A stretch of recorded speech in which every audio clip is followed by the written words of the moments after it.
It's been great because sometimes people also leave me notes and Right. tell me about themselves and what they love about my music and or how they came to know about it, or they got engaged at one of my shows, or how cool met is their that? love of their life, things like that. It's Very really cool. Very cool. That's very touching. Talk to me about Wayne Sutton. You guys met in Dallas at a festival, is that right? We met in Dallas. I think it was at a music festival where a friend of his name is Perry, came to bring Wayne to hear me play. And you were, what, like 18 maybe? We met when I was 16 or just turned 17. Okay. Yeah. And he was a couple of years older than me, and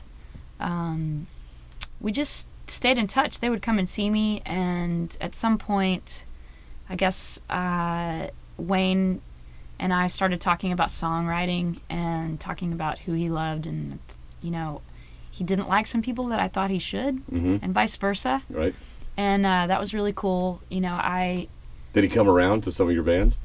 He's a huge fan of Joni Mitchell now, and he did not like her at all. Right. He just didn't get it, Sure. And I think it was that pretty girl voice that was too pretty and not dark enough for him, and where he cut off and didn't really listen to what she was saying. Sure. And then for me, brilliant Neil Young, but I had problems with listening to his voice sometimes. And if you're teenagers, growing up, don't know any better. But that sort of started our songwriting love affair, and so we did some duo shows and started just writing together with the intent of it just being a side project. And then we just had great shows in Dallas and started a band because we wanted to have a fuller sound. Sure. And we opened up for Edie Brickell and the New Bohemians and Sarah Hickman at a place called Club Dada. Okay. Yeah, Soul Hat came to see us there and asked us, they were looking for a sister band, which was interesting that we were called Little Sister, to co-bill with them. Right. And you had to change your name because there was a band in Boston, I think, that had Little Sister as their name as well. They wanted to sue us to keep us from going to Boston, and they were a cover band. And we were like, we'll just change our name. Right. Whatever. But yeah, so we started opening for Soul Hat at this place called the Black Cat Lounge.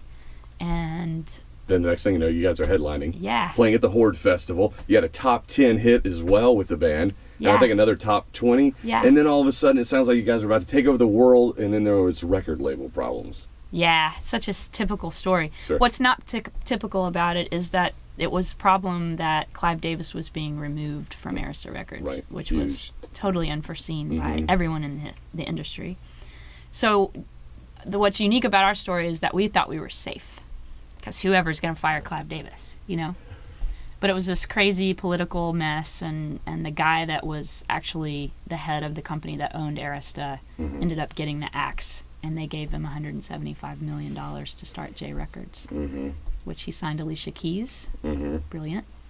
But he couldn't take everyone with him. So, you never know what'll happen in life. Yeah. We were definitely breaking through the glass ceiling, and it was hard to spend 10 years of my life with these guys who are like my brothers, and for us to finally just say, well, they needed to go home and be with their children. Right. They were all married with children, and young fathers who are missing the most important childhood years of their kids' lives. So that was why we split up. Sometimes people come up to me that are in bands that we used to travel with. Why? No, sometimes, but sometimes it's like, oh, you're solo now, and they give you that look. And it's like, How could you? Everyone quit. And, it wasn't me. I didn't have kids. I wanted to keep playing, so, it hurt me too. Yeah. Right. Yeah, it's funny. I think it's a little bit like, I don't know. I won't go on my soapbox. But then the Black Box Rebellion came around, and you formed that band. Yeah, and I was into bands. I still love playing in bands and creating a family environment and having the players really contribute creatively. You did a Sister 7 reunion this summer, is that right? Yes, we do it from time to time. When we broke up, or, we broke up in the sense of we're not touring anymore. Right. And we put out a live record right after that. But we didn't play for a couple of years and just kind of gave it a breather and wanted to decide we just wanted to do it if it felt good. And so we've played on and off since then. It's been different, though, because our drummer just completely stopped playing, which is so weird because he's probably the best, if not one of the best drummers I've ever heard in my life. But he's one of those guys that's just, it's black or white. You're in it all the way. You're a total yes or you're a total no. Which was interesting about Sister Seven because we all had really different personalities. And I think it brought this really unique music together that really, without sounding like I'm, patting ourselves on the back, that was really, in a lot of people's opinion, I've been told, ahead of its time. Now, when you tour now, do you tour with the band or is it solo acoustic shows? Both. I work both with the band. I do it solo. Sometimes it's duo, trio. Is the band, you still call it Black Box Rebellion? No, it's just under my name. It doesn't feel authentic for me to have a band name and then people change all the time. Right. It's just a personal thing. Sure. I think it's from Sister Seven being together for almost a decade with the same people. Right. So it started to be, I wanted to build it as Patrice Pike and just to have a reputation for having great players. Sure. And to allow for people to not, it's important, I think, when you're in a creative environment to not hang on to people for dear life. I mean, people move on. They want to do different things. And so that's been great. I had a 7-piece band for the ACL Festival this year, which is the biggest band I've taken on stage before for a live experience. And background vocalist, sax player, guitar player, bass, drums, keys. I play rhythm guitar, also play percussion. So it was a really big, sounding band and so much fun. And it's hard to do that, on the road. Well, sure, and it's expensive as well. You were recently inducted into the Austin Music Hall of Fame. Congratulations. That must feel pretty good. Yeah. You were also Musician of the Year in Austin. You also wrote the Song of the Year for Beautiful Thing.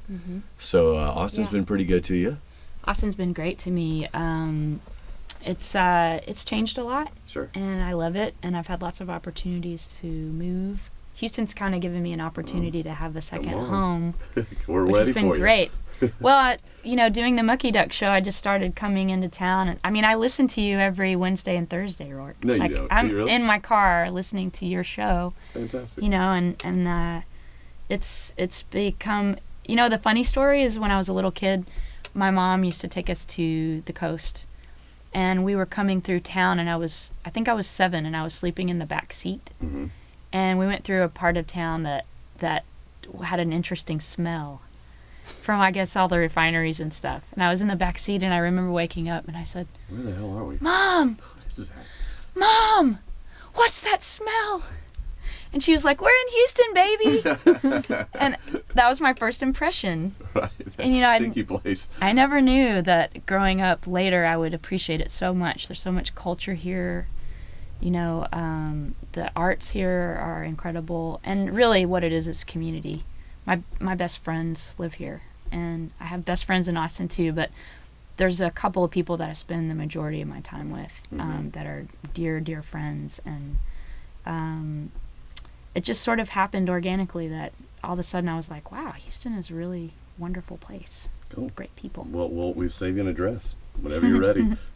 We've got Patrice Pike live in the KPFT studio. We'll talk about an organization that you were a co-founder of, and I also want to talk to you about being on primetime television. But how about another song for us first? Okay, let's see. How about, let's do...